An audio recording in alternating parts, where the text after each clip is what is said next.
Do you give itemized estimates if a client asks you to? Serious question. I posted about this. As a detailed business, if you need an itemized estimate, for me, all that tells me is that you're an extra client that needs extra attention and likely is going to turn into somebody that complains or takes more time.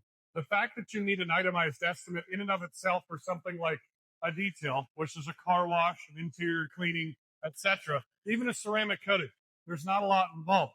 What do you benefit from asking for an itemized estimate? There is one reason why you would want that, and that's to look at it and try to leverage it so you can get a reduced price. That does not mean I won't combat that question.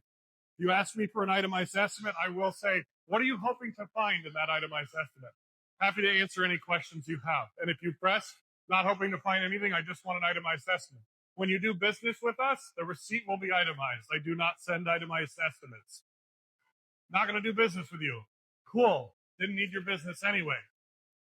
Why is that so scary for most people?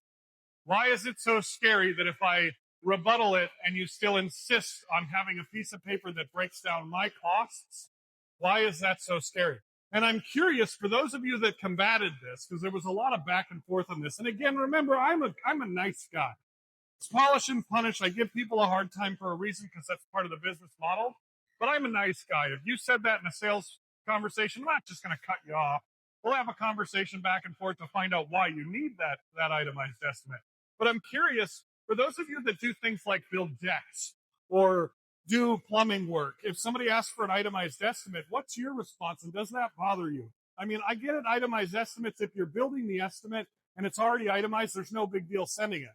We don't build itemized estimates. We price jobs. Those jobs are the price. So I'm not going to send you something that takes me more time and work because that increases the labor of the job. I will have a conversation with you about it, but I'm not going to do extra work for you. That means you're an extra client, and I don't need people that cost me more money to make the same amount of money. That's not my business model. But what does someone gain? No matter the business model, what does someone gain from getting an itemized estimate? It's just an excuse to continue the conversation because they don't know what questions to ask. I get that. But what does somebody gain by asking for an itemized estimate? Why is that even a question? I'd love to hear from you guys.